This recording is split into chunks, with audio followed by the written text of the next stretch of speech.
tidak melihat satupun maksiat. Akhirnya beliau mengajarkan kepada kita bahwa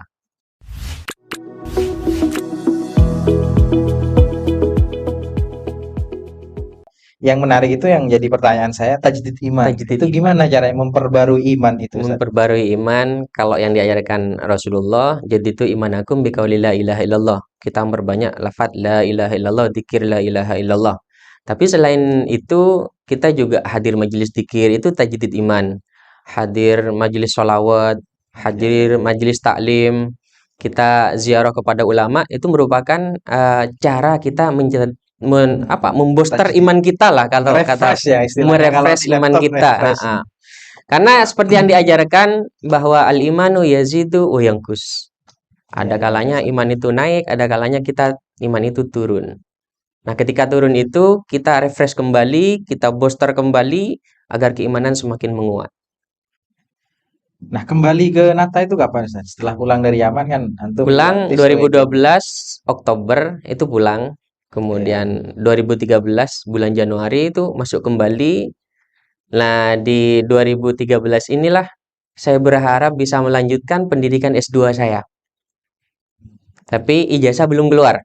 Tawaran S2 ada. 2014 ketika ijazah saya datang, tawaran S2 nggak ada. Cobaannya seperti itu ya? Seperti itu. Subhanallah, 2015 ijazah ada dan tawaran S2 ada. Tawaran beasiswa tentunya. Tawaran beasiswa pastinya. Dan itu datang dari Al-Mukarramah Nyai Hajah Nurjahan Syakir, guru mulia di Pondok Pesantren Nazatul Tulab ini. Jadi pada intinya kembali lagi kepada keinginan. Kalau kita punya keinginan, meskipun secara materi saya nggak punya orang tua perempuan, orang tua laki-laki juga sudah tidak bisa produktif dalam menafkahi putra-putrinya. Keinginan S2 ada. Setelah melewatin 2013, ijazah nggak ada, tawaran ada, tidak bisa melanjutkan. Ijazah datang, tawaran nggak ada. Alhamdulillah 2015 keinginan itu tercapai lagi. Dan itu datangnya di Nazatul Tulab lagi. Jadi karena keinginan itu masih kita simpan, pada akhirnya terwujud. Alhamdulillah. Ini Karena memang begini, konsep dalam agama kita itu husnudzon billah wa husnudzon ibadillah itu selalu kita pakai terus. Itu jangan pernah lepas. Dulu ada cerita Buya Hamka, itu saya masih ingat cerita Buya Hamka bahwa beliau didatangi seorang yang ingin berdebat beliau. Buya, saya pernah ke Saudi Arabia. Ini kata orang yang pengen debat. Buya, saya pernah ke Saudi Arabia, tapi di sana saya lihat ada pelacur. Buya Hamka karena memang ulama karismatik dan beliau juga luas keilmuannya, jawaban beliau santai saja. Saya pernah ke Amerika. Di Los Angeles itu saya tidak menemukan seorang pun yang bermaksiat. Padahal kita semua tahu di Los Angeles itu ya surganya maksiat lah. Pusatnya maksiat. Tapi beliau mengatakan saya tidak melihat satupun maksiat. Akhirnya beliau mengajarkan kepada kita bahwa seseorang akan dipertemukan dengan kecenderungan hatinya. Kalau kecenderungan kita negatif, kita akan bertemu dengan hal-hal negatif dalam kehidupan. Tapi Buya Hamka, meskipun ke tempat yang negatif, karena tidak ada negatif di hati beliau, beliau nggak melihat itu. Yang beliau lihat adalah hikmah dan kebaikan-kebaikan. Begitu juga hidup kita. Seperti pendidikan saya S1, awalnya tidak ada jalan, tapi karena keinginan dan harapan yang selalu nonton pada Allah, Allah kasih jalan. S2 pun seperti itu. Nah, itu juga bisa kita pelajari dari medsos. Bahwa kalau kita pencet di Google, bola, sekali pencet, maka yang keluar bola semua. Besok meskipun tidak kita pencet, itu yang ditawarkan adalah tentang bola kan. Itu algoritma di medsos, di elektronik yang mengarahkan kita pada keinginan kita. Sekali kita ingin lihat bola, maka selanjutnya akan ada tawaran-tawaran bola. Iya, mesti ada saran-saran seperti itu. Hidup juga seperti itu. Berarti seolah-olah ketika kita menyampaikan keinginan kita kepada Tuhan, maka algoritmanya itu akan terbentuk. Algoritmanya akan masuk ke sana semua. Akan diarahkan ke sana. Nah, setelah perjalanan panjang nih Ustadz, jadi sudah mengabdikan diri di pondok pesantren, kemudian lanjut S2. Nah, sekarang kemudian antum terjun ke masyarakat sebagai mubalik. Nah, sekarang ini kan saya melihatnya tantangan mubalik itu kan begini. Ada banyak di masyarakat itu yang kemudian dia tidak paham agama tapi bicara agama. Ada kemudian golongan-golongan yang hanya paham sedikit saja kemudian menyesatkan golongan-golongan yang Dulun lain. mudilun. Ya. Nah, itu gimana Antum menanggapi fenomena seperti itu, Ustaz? Jadi kalau di Al-Qur'an itu kan ud'u ila sabili rabbika bil hikmati wal mau'izatil hasanah. Jadi ajak masyarakat itu menuju Allah, artinya dakwahi mereka, sampaikan ilmu yang kita punya tapi bil hikmah. Hikmah di situ sebagaimana yang kita ketahui ilmu. Jadi walau bagaimanapun kita menyampaikan kepada masyarakat tentang Islam itu harus dengan ilmu. Dan ilmu nggak bisa didapat dengan mimpi, nggak bisa didapat dengan nasab, dan nggak bisa didapat dengan tidur. Kata seorang ulama, badi'uz zaman tuh nggak bisa didapat dengan itu semua, tapi bisa didapat dengan ta'allum, dengan belajar. Memang banyak fenomena seperti itu, dan itu juga merugikan orang-orang Islam sendiri. Jadi banyak yang belum mumpuni, tapi sudah mulai berdakwah. Itu selain dia sesat, insya Allah akan menyesatkan orang lain. Dan itu Iya, berbahaya. Antum sendiri kemudian bagaimana memposisikan diri menghadapi golongan seperti itu? Ini kan pasti ketemu nih, Ustaz. Di luar pasti ketemu dengan orang seperti itu. Bagaimana antum memposisikan diri gitu, ketika menghadapi orang yang dia tidak paham agama, tapi dia belajar bicara agama. Dia hanya paham sedikit, tapi sudah menyesatkan orang lain. Nah, gimana antum memposisikan diri? Iya. Jadi walau bagaimanapun Islam itu kan rahmatan lil alamin. Siapapun akan mendapat rahmatnya Islam itu loh. Mereka yang sesat dapat rahmatnya Islam. Mereka yang benar jalannya dapat rahmatnya Islam. Jadi sebagaimana yang diajarkan guru-guru kami melalui Madrasah Hadramiyah, kita juga harus berlaku rahmah. Kalau kita menemui orang-orang yang belum mumpuni cuma bicara tentang agama, ya kita perbaiki salahnya saja. Kita bukan mengomentari salahnya, tapi perbaiki Ya, salahnya dengan bukan justru mengklarifikasi. ikut bukan justru ikut menghakimi ya. Tidak. Jadi kita perbaiki salahnya saja, yang benarnya biarkan. Kita biarkan benarnya, cuma salahnya kita koreksi.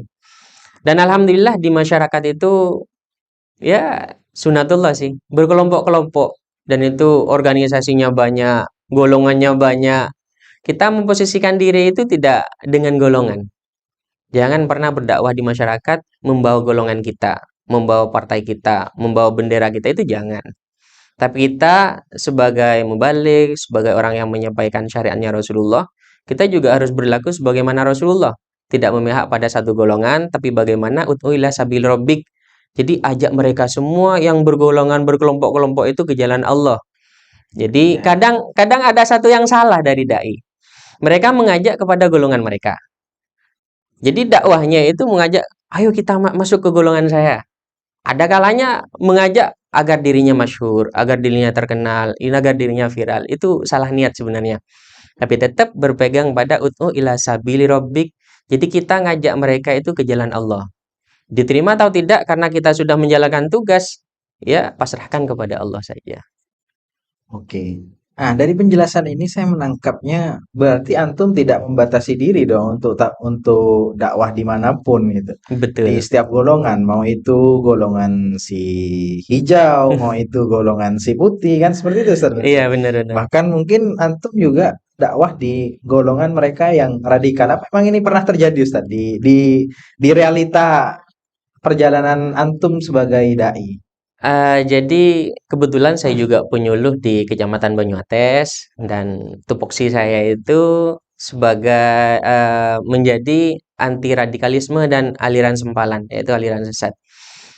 Jadi golongan apapun harus saya bina menuju jalan yang lebih benar lagi.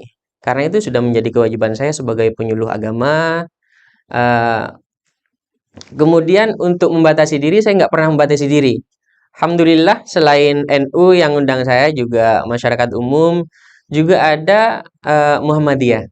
Seperti itu ya Ustaz? Alhamdulillah di Muhammadiyah pun saya mendapatkan jadwal 1 tahun penuh. Jadi ada SK menjadi khatib di Masjid Muhammadiyah. Itu Iya, iya. sudah ada tanggalnya, ada tahunnya. Menarik ini ya Ustaz. Alhamdulillah. Kalau dari sisi antum ya, antum pedomannya sudah seperti tadi. tidak mau membatasi dakwahnya pada golongan tertentu.